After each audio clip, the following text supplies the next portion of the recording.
Alright, time for another draft physics video presentation. Comments mostly, I guess.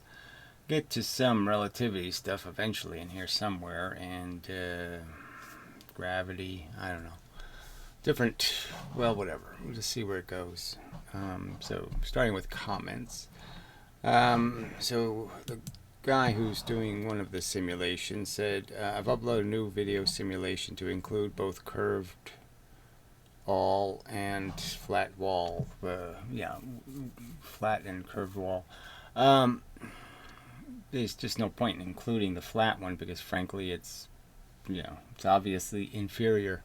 But anyway, so yeah, not so good yet, and people just really aren't getting this whole scatter thing. In terms of it's just surfaces, and those are the only places that the photon can be in some way interfered with, and that's the only place that something happens, and it's just scatter from the surfaces. But whatever. So I made a video to him and left it unlisted. And I also talked to, Franklin, who communicated with me again and was kind of requesting the video I never sent him because I just didn't see much point in a way. It seemed like we were irreconcilably unconvincible, and so part of me was kind of unenthusiastic. But anyway, but it's worth a shot just to see if there's some kind of point, some explicit thing that he can say that I can say, well, no, I can prove that to be wrong, and that's what I'm sort of looking for. But anyway. So I made a video to him and also left that unlisted. So I'll leave links below to those videos if you want to listen to videos on, basically they're both on the double slit. One of them I'm just explaining to Franklin what my theory is, which I shouldn't have to do, frankly. Because if he's not willing to invest any time in understanding what I'm arguing, then there's really not much point in arguing with him, right? Right. And I understand people are busy and all this other crap, but I mean, what would it take? An hour a week? 4 hours worth of videos, you could probably get the idea. I mean, 4 of the subject videos, and you sort of get the idea. You should be able to get the idea. Anyway, so that's just thrown in their commentary. So this Mr. Hopkert had to hop in with his, poo. He'll probably tear it apart. Well, what am I supposed to do? Am I supposed to say, oh yeah, you did it just right, when it's not even close? I mean, come on. And I've been over it 4 million times. I mean, I don't know. It doesn't seem that complicated. A photon is made of components. How many times have I said that? At least 100 in the last month. It's a timed object. It happens over a sequence of time. Photons don't just instantaneously poof into existence and then instantaneously be received. How many fucking times have I said that? The whole point of the phase and the frequency is that it's an event that takes a period of time for you to have a photon. I mean, these are, so whatever. So I'm supposed to just sit here and say, yes, very good. Okay, fuck that. All right, especially when you yourself say it has many issues. Yeah, well, it has many issues for what reason? He's implying the many issues might be my issues. He's not making a distinction and say, well, I probably totally fucked up what you said. Or does he say, oh, it doesn't work? Yeah.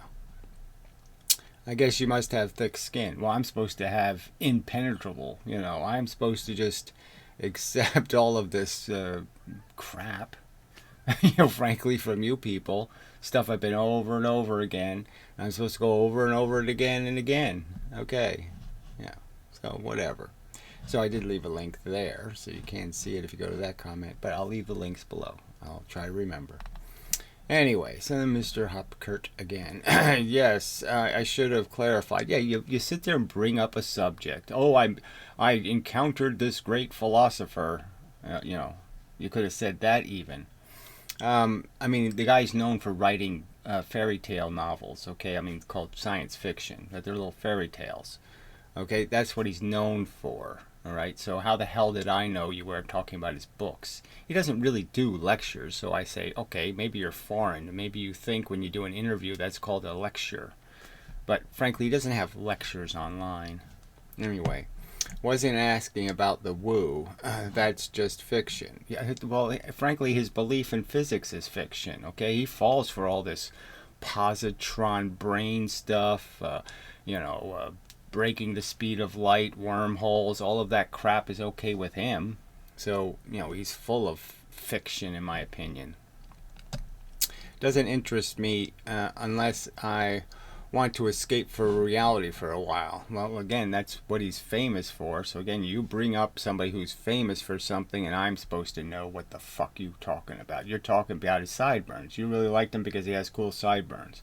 Really had nothing to do with anything connected to his actual why he's known in the world, or why you even were able to run across him. You ran across him because he was famous for something, and I was supposed to understand that, oh, you thought he was famous for sideburns.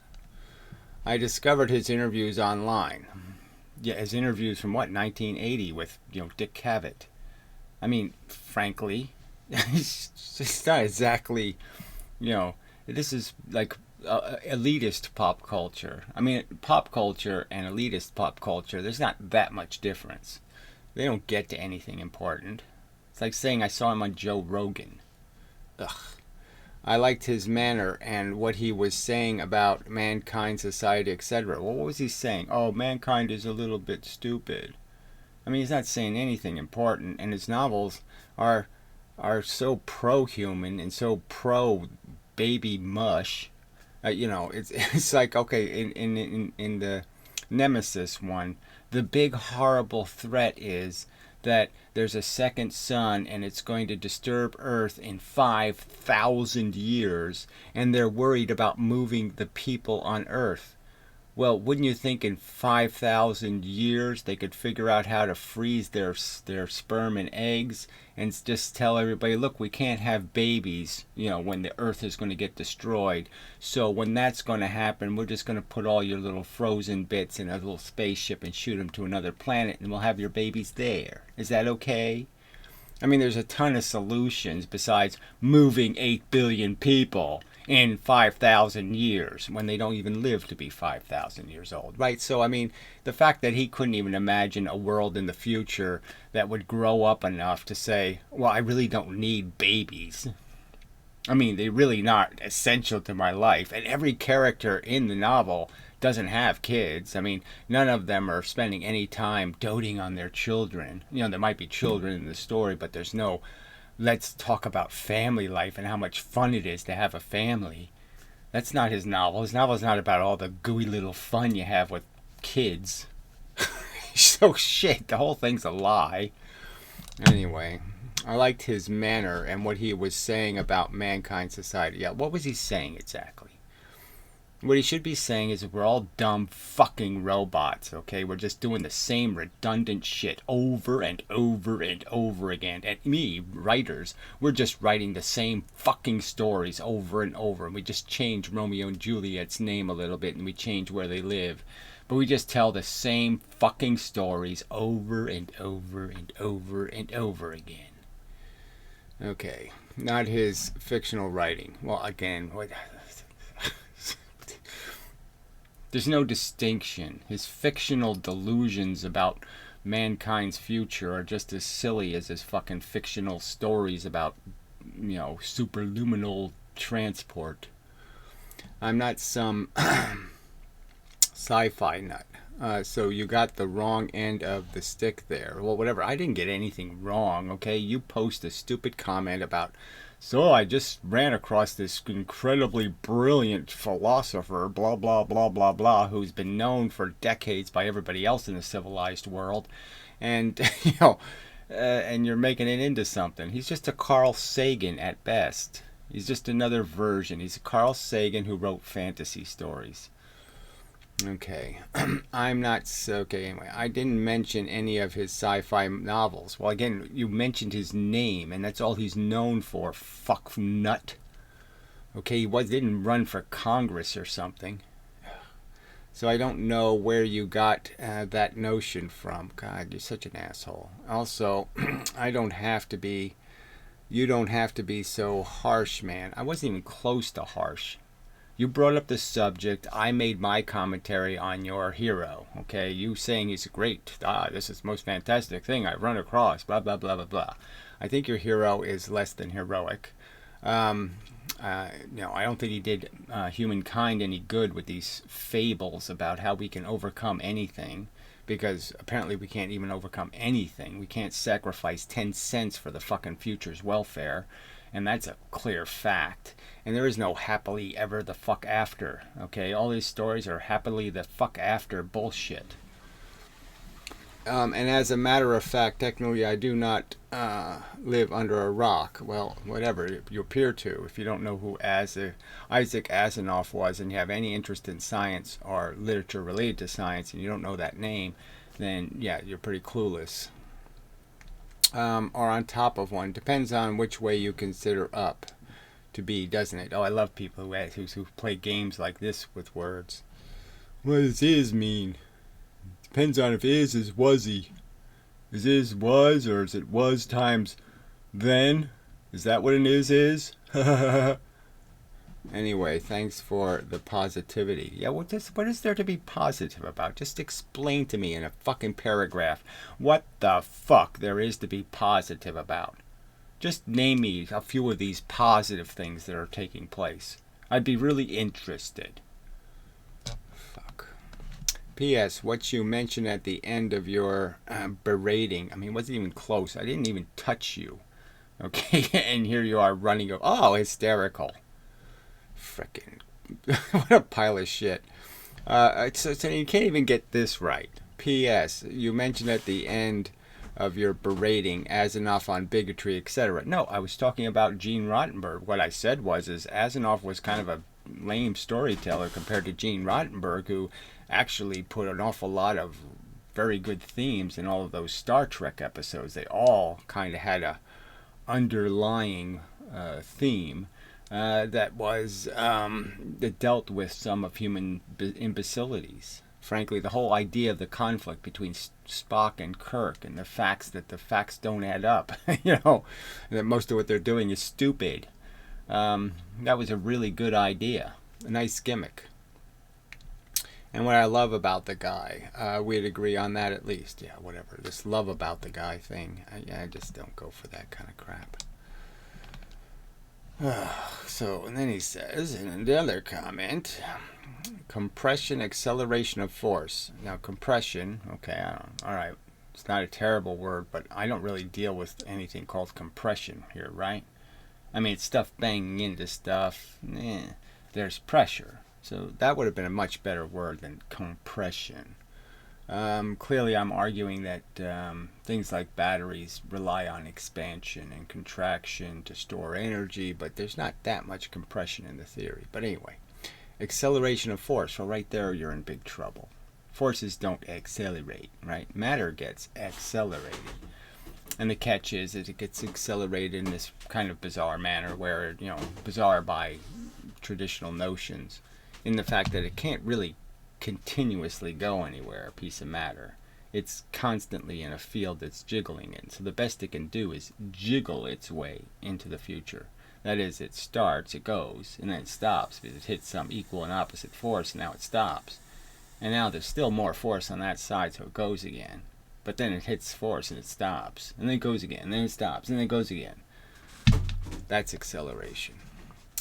Mechanics of the universe. Mechanical physics, as I always thought. Okay, but yeah, you really didn't do much for the idea of mechanical by saying compression and acceleration of force. Acceleration of force. That just, acceleration by force would have worked. Okay. And in the end, it's just velocity. And you can move very fast, but you can go just back and forth. Anyway, I enjoyed that. And yeah, I am a layman when it comes to physics, but I'm learning. Well, that's the game. It takes time to go through all the experiments and all of the wrong assumptions about what the hell's taking place. It's when it gets to the mathematics that it loses me. Well, it should in fact lose anybody who's just trying to do logic, because a lot of the mathematics isn't even frankly logical. And again, a lot of it's just a huge dodge. All of Einstein's entire field equations are just created for the purpose of fixing Mercury's stupid precession in its whatever they call that. The fact that it's just processing a little bit awkwardly by Newton's theories. And again, it can be fixed by any mathematical theorem that just makes it create some sort of effect that diminishes with distance. And that's what Einstein does. He creates an r cubed, which is even a greater diminishment with distance, denominator, to just completely make whatever the effect is affect Mercury and nothing else. So essentially he's just making the sun precess. He's just throwing noise into the sun, which throws noise into the orbit of Mercury, and nothing else.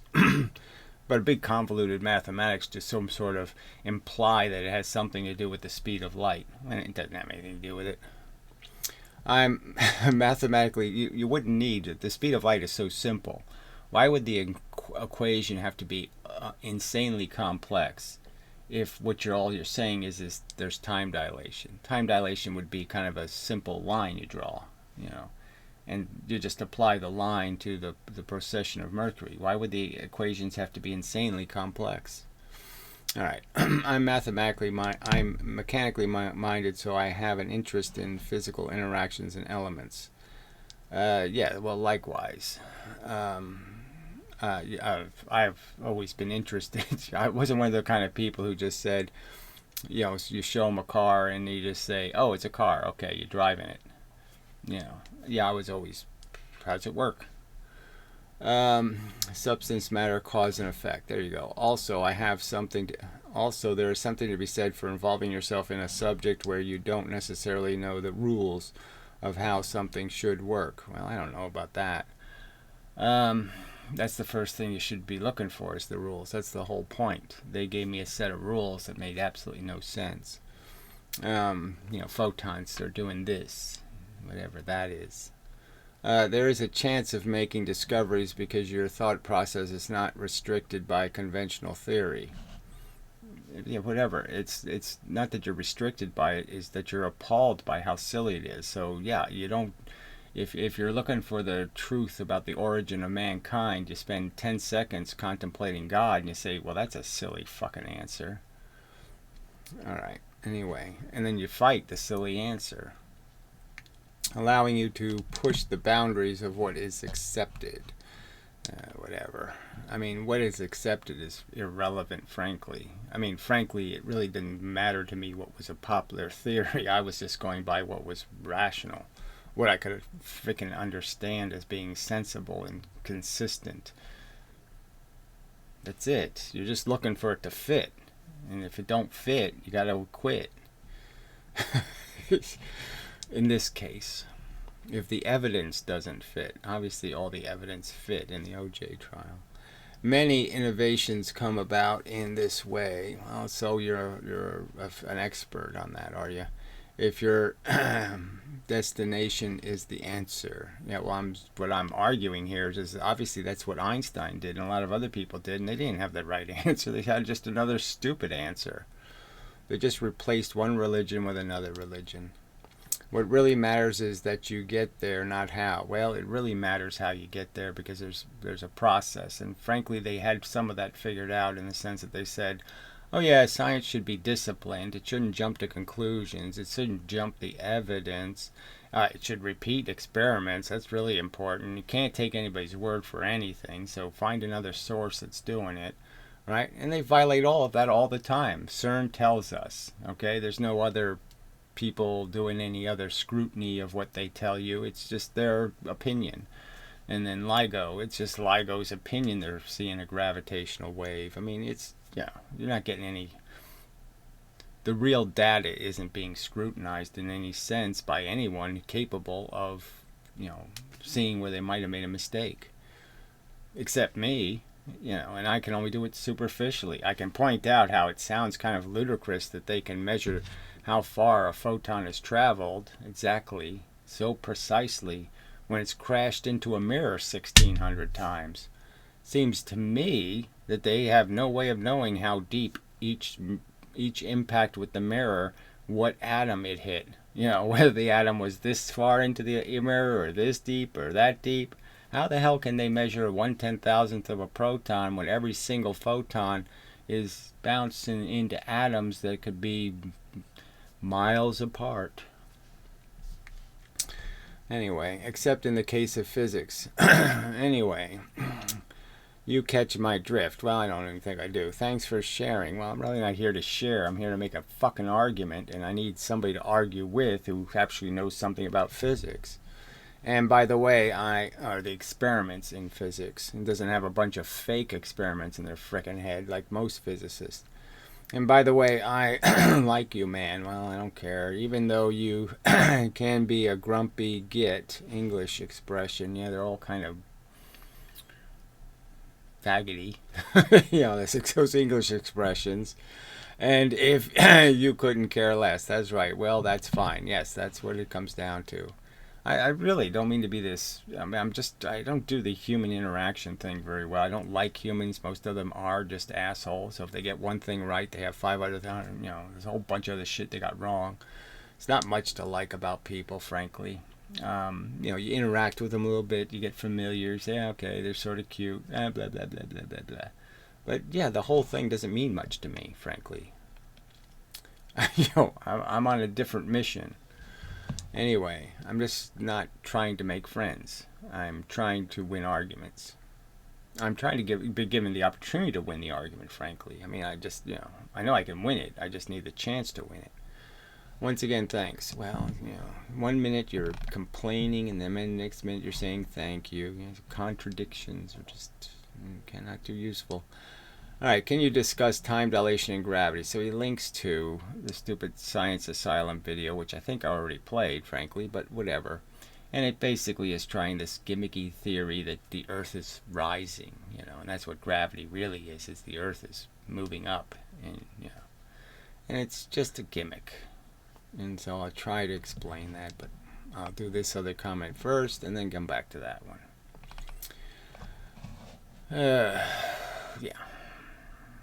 Yeah. Because it kind of connects to some other stuff. All right. I know this is supposed to be a roast of a dumbass. Okay, so this is, I don't roast people. Okay, it's really not my purpose. I'm not here to tell jokes and to roast and whatever that. No, that's not what its purpose is. The purpose is to point out how this dumbass isn't any better than the physics he's critiquing. He's making the same mistakes. He's not giving a shit about evidence. He's not giving a shit about dealing with all the problems your theory creates. He's evading answering the questions. He's evading the conflict that's necessary. Yes, it's necessary that there be conflict. And he's pretending that there doesn't have to be, when they're opposite ideas and they really have to be worked out. There's only one truth in the fucking universe. He's pretending there's more than one, which is just retarded. Directly conflicting statements of describing a reality can't both be fucking true. It just isn't logical. It's so fucking idiotic. So right on that score, you say, fuck you, this is too stupid. He's replacing their mistakes with something that's just full of mistakes. Okay. But the main thrust of the guy's channel is that mainstream physics is glaring deficiencies. Yes, I wish that was the main focus, but frankly it isn't. The main focus is we have all kinds of great counter arguments. And their arguments suck. Okay, their counter theories are, again, they're just religious theories. That's all this is. It's creationism. We have a better theory than evolution. That's really what some of them are overtly trying to do. Okay, I mean, I overtly got creationists in this camp. All right, he just doesn't care. As long as they pay their dues, he doesn't care what the fuck they say. All right, and that mainstream physics refuses to consider the ideas. Well, yeah, they should refuse to consider ideas that are just too fucking stupid.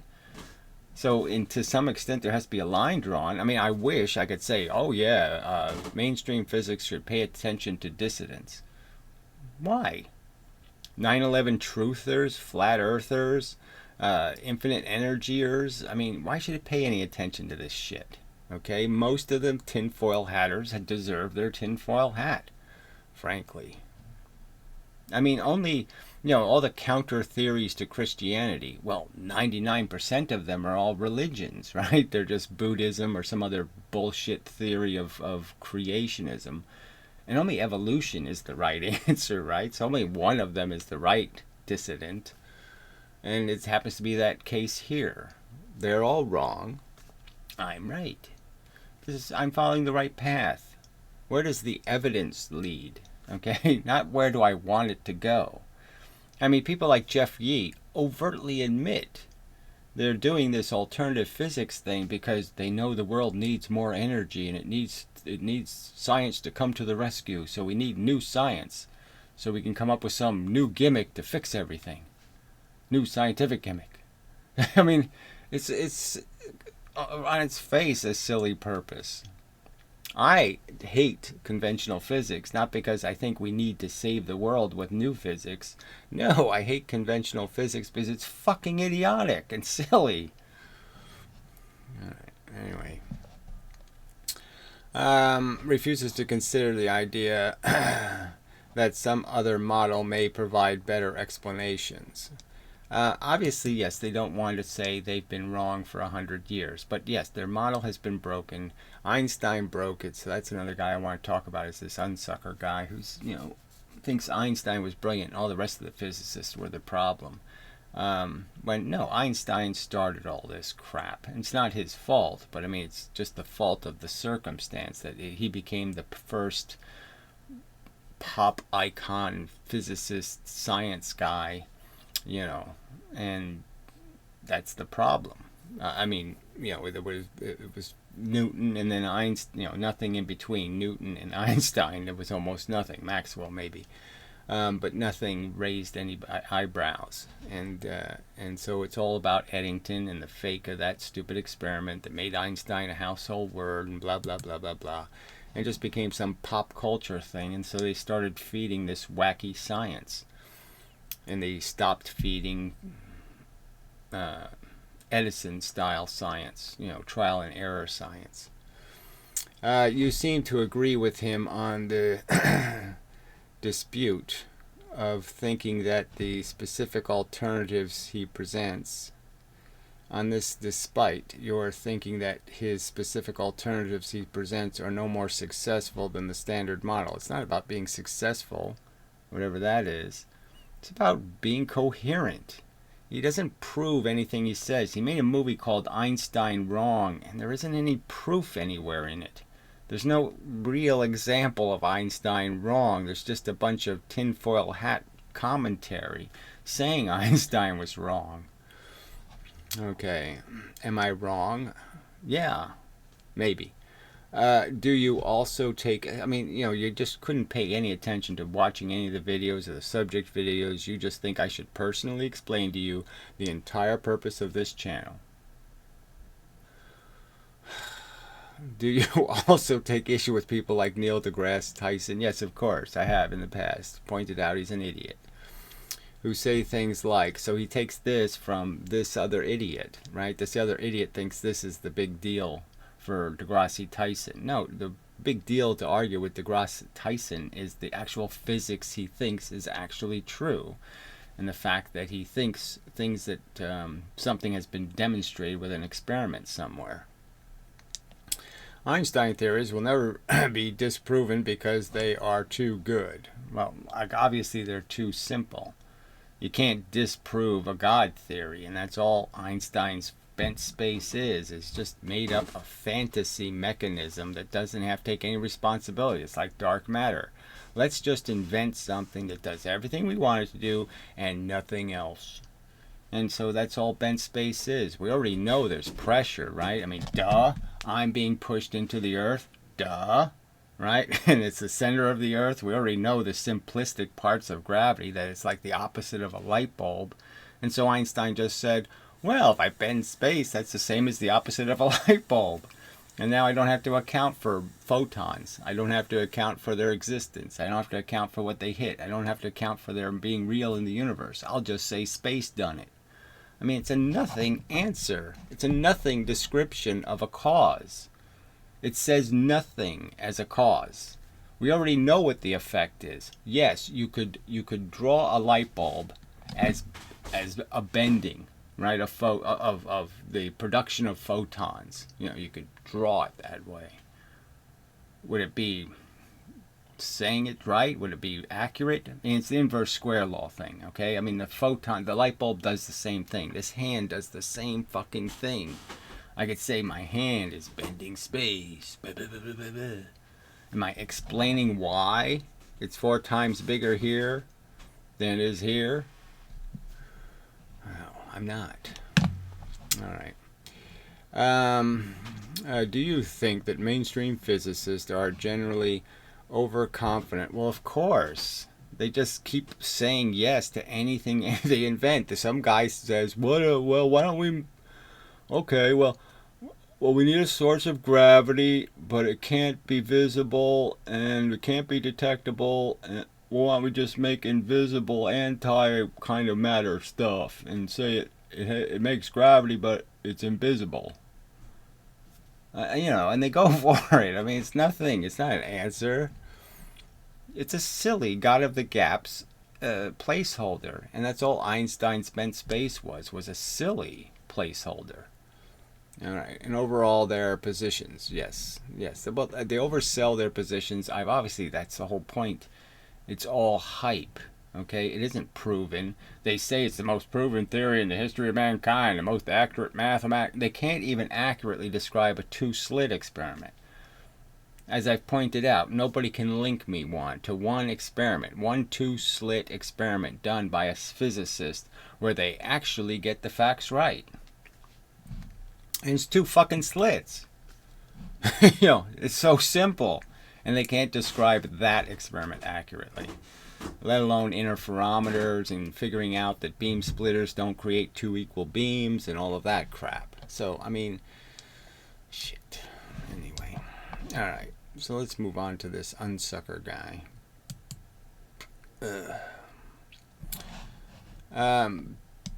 I did attempt to contact a while back, pointing out that, we have some things in, common in terms of the standard model scrapola, but his underlying mechanics is just also just crap. So he says, why space and time are an illusion. And he's basically just arguing, this is almost like semantics or something. It's so silly. So for some reason he really hates constants, like the speed of light and Planck's constant and the gravitational constant. Well, we don't know. The gravitational constant is just a number to make a Newton. Okay, it just creates a standard that you're of an amount, so you can actually measure the quantity. You have to give it some sort of. You have to put it in a unit. So you have to multiply it by a unit of some kind. That's what the gravitational constant is for, is to create a unit that you can compare to other units that are in your unit drawer. Dollars, quarters, nickels. Well, you need a constant because it's just a converter. So if you're going to have euros and you're going to try to put it into American money, you have to have a conversion number. And that's all that's all the gravitational constant is for. It's just a conversion number so you can turn this into some form of energy that you can compare to watts and other things. Anyway, so it's not really a constant of the universe. It's a constant based on what a Newton is. If you change what a Newton is, you change the gravitational constant.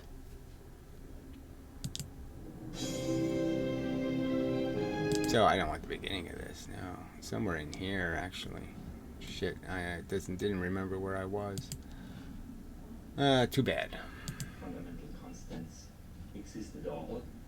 And if you think about it, it's kind of irrational to believe that certain numbers rule the laws of nature. Irrational as Go. So it's kind of silly, right? Because you say it's irrational to think certain numbers rule when obviously we're all the same size, and our sizes don't change. So there's definitely rules because everything's in a container, a size, and the distances are all very consistent. I mean, the light always takes the same amount of time to get from one place to another, so it seems like it's a rule. I mean, now theoretically, right, if both of those constants were fluctuating the same amount, that is, the distance was increasing, everything was getting bigger, and at the same time everything was getting slower, right, then everything could stay exactly the same in terms of its proportions. So if both constants were fluctuating, so what? I mean, what sense would it make? Why would the universe do that? That seems like a silly alternative too. That seems like more work than just having a constant. Fluctuating seems like more than just doing this. But again, why would you doubt this? That the universe has to have that there is such a hard relationship between size and distance. You can't undo that hard relationship. It is how everything in the universe seems to function, is based on this idea of it having a size and it having that distance means something. So why would you even doubt this? Why people want to make a variable speed of light? How would you apply this? There's not a single experiment that indicates there's any kind of variability, except when you change the medium that the light's traveling through. So where's the variability? Photon is photon is photon is photon. Magnetism, magnet, all the same. I mean, it's just, why do people... So you're saying, what is his real deal? Because you're saying, why is he stretching credulity by arguing against constants? For what purpose? So he must have some underlying woo. And I think he hasn't mentioned infinity being a rational concept. And so who knows where this... He doesn't really have a video where he just explains what he thinks physics is. Now, he doesn't like the standard model, but apparently he just loves Einstein's woo of, time warp, space bending bullshit. And why, it's not explained. So there's not much to go on. All right, so this relates to the other guy's comment. Doing this time dilation and gravity thing. So I've already explained it, as best I can in terms of going through the video of saying, look, there's two forces in the case of gravity. So there really can't be any velocity in the sense that it can't be compounded. You can't compound your acceleration. So I can have two things, right? I put exactly the same amount of energy in, right? And I go back and forth, back and forth, back and forth, right? So I had to accelerate it this way, then I accelerated it that way, then I accelerate it this way. Or I can accelerate it linearly. Now, if I accelerate in one direction, I end up creating a huge velocity, right? A gigantic velocity. So I have something to show for the work. But doing this, I have nothing to show for the work, right? All the work is undone because they are, in fact, opposite directions. So you're always restoring the balance. For something to move very fast, I have to create I'm creating imbalance in the universe. It's, as I've pointed out, it's like the Earth revolving around the sun. The velocity of the Earth came from something. It doesn't come from nothing. All right, now things in orbits are a special case because their velocity, you can add to it from any direction, right? And you can increase the Earth's velocity. You could have the Earth, you can put energy in from any direction and create one direction of imbalance in the end, right? So I have to turn the camera on. OBS is, they've had these flaws in this software for like 2 years where certain little things don't work, and they haven't fixed any of it. It's just really surprising how much of this doesn't, where you have to refix it every time you load the software. And it's pretty annoying. But Linux crashing every day is pretty annoying. It's supposed to be the most stable version, 2.20. And no, it's not. No. It crashes every day. I mean, and for who knows what reason. I have to find out what's causing the problem, but it's just really irritating. Anyway, I mean, I'd really like to say, Linux is great, but it really, it's a pain in the ass.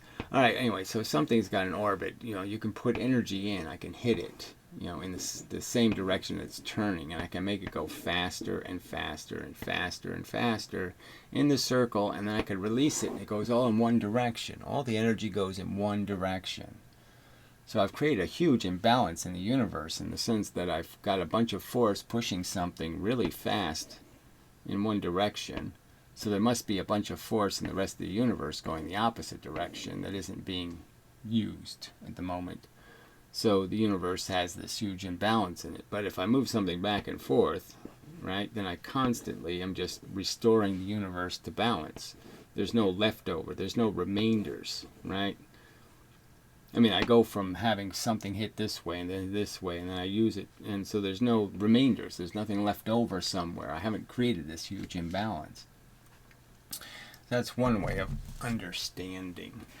And the other way to understand is, obviously, when Einstein did these silly comparisons between, to prove this idiotic equivalency crap, I mean, he does this, oh shit, I probably drew that where you couldn't see it. All right, he does this rocket ship thing. I can probably get to that. I'll just redraw it lower. I have to learn. All right, to talk about velocity and acceleration and to make a comparison to that to some guy on Earth where, again, they're just, whenever it's convenient, they count this force and they don't count the force pushing back. You're being pushed back. There's just as much force pushing you up as there is force pushing you down. That's why you're staying in one place, right? That's why you're stationary. Isn't because there's no force acting on you. No, there's two forces acting on you. So in one case, they're talking one force. No other force is acting. It's just one force. There's no counter force. There's no other force except the fact that it's hard to accelerate something. I mean, acceleration means you have to change it. And so that means you have to go through all this. Every little bit of you has to be pushed, and, and it's going to hit more force coming at it, and that's going to slow it down, and blah, blah, blah, blah, blah. But there's no force stopping, right, in the spaceship. So if I accelerate you in a spaceship, in a few seconds, you'll start moving the same speed as the ship, and, I'll acquire the same velocity as the force divided over my mass will allow. So, the catch is that this force is acting on you at, say, 22 miles an hour. Okay? I mean, that's sort of the idea of it. But even if I took away this force, this resistance, you're not going to go 22 miles an hour. You're only going to go like 10 miles an hour in the first second. So even though it's 22 miles an hour a second, it's applying as a force, you're only going to go 10 miles a second. Because as you're going, the whole point is that when it pushes you in one direction, that's a force that sticks to matter. But there's a counter force that exists in the universe, okay, that's going to constantly interact with you. So you're going to constantly be, a thing has to push you, then a counter force is going to stop you, and then you have to have still more force behind you so that you overcome that balancing force and still have enough energy to go again. And so you start going forward again. So you start, stop, start, stop. That's how the force has to push you. So obviously only half of the energy can get used in the direction, because half the energy is going to have to be used reflecting the counterforce. The counterforce that's just in the physical universe. This counterforce. The gravity is essentially a counterforce, in a sense. So you could argue that what's really happening is the Earth is pushing you up, okay, and the counterforce is pushing you back down, okay, of the universe. The same counterforce that gets in the way when you try to accelerate. The counterforce gets in the way. The force that already exists in the universe, the thing that says we're not going to let you do this complete conversion of gravity into speed. So even though you're being, like I said, you're being affected by a force strong enough to push you, okay, 22 miles an hour, but you're only going 10 miles an hour. Now, as it starts to add up, it starts to accumulate. So it goes 10 miles an hour plus, in the next second another 10 miles an hour plus, in the next second another 10 miles an hour. So it keeps adding. So you end up going 30 miles an hour after 2 seconds. And then eventually after 4 seconds, let's say, you'll be going faster than 22 miles an hour. Right? 30 would already be faster. So in 2 seconds, you're already, 3 seconds, you're already going faster than 22 miles an hour. So you're going faster than the force. Right? Because it just keeps adding up the extra little bit. But technically, you should have been going 80 miles an hour. If the force was all realized. If all the exhaust, the force of the exhaust was turned completely converted into your motion, you'd be going twice as fast as you end up going. All right. Because you're only getting to half the energy, because half the energy has to be used up fighting the universe, the force that exists in the universe. So again, gravity is being caused because the Earth is producing less energy going up than going down. But as soon as you take advantage of that, that is, as soon as you push into the Earth or fall into the Earth, you hit a location where now the pressure of all the other bits being gravitationally pushed in, and there not being enough room for them, the not room for pressure just pushes back. So anyway, so they play this game that gravity is, oh yeah, the Earth is expanding and you're accelerating, kind of idiotic notions, because they're not paying any attention to the real rules. And the real rules will just tell you there's two forces when you're standing on the Earth. And that's the difference. And the force always exists. It's always there, and no matter where you go in the universe. So you're encountering gravity. You're just encountering it in a different form, in the sense that you're not bouncing in it. You're accelerating past it because you keep the flame on. And the Earth isn't doing that. The Earth only keeps the flame on. See, you could do an analogy, I guess, if there was a way where as soon as you started moving or accelerating, the flame turned off. Then you could understand the analogy, the fact that these two could be compared to each other. Because what's happening is, as soon as you are compliant with the pressure that's pushing you up, it stops pushing you up. Okay, it stops as soon as you get off its back, so to speak. As soon as you start rising, it doesn't hit you anymore. There's no more earthly pressure.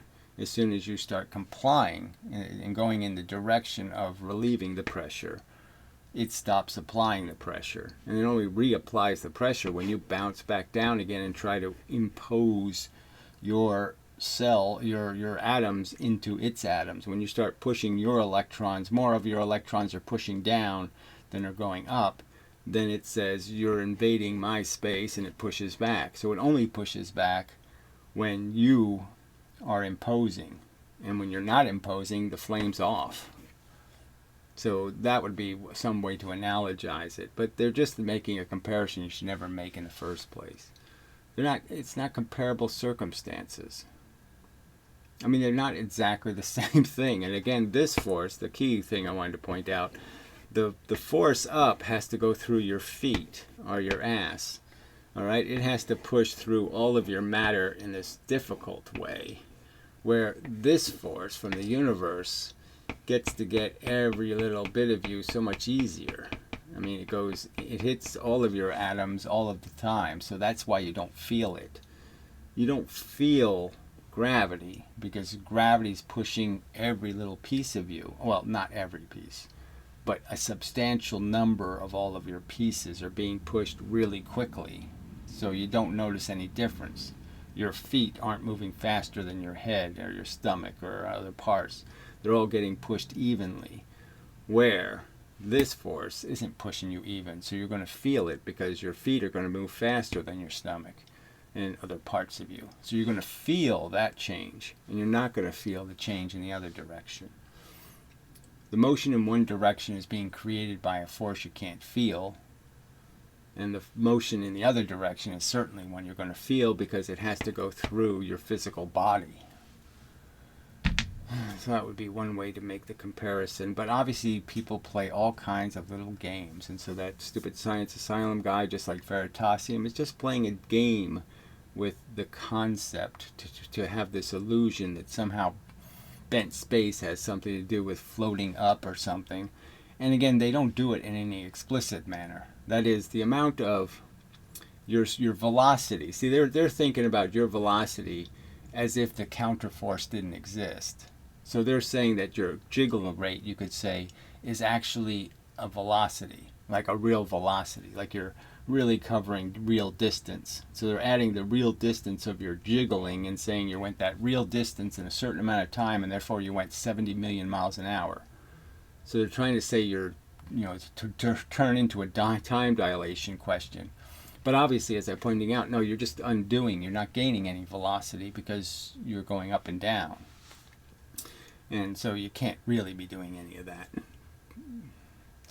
I mean, technically, like I said, it is real motion. And so it will have a consequence on your atoms. So I would argue if you were a radioactive isotope and you just moved it back and forth, that would be the same thing as moving it in a distance. Because all that really matters is the accelerating part. That's the part where there's an imbalance in the field.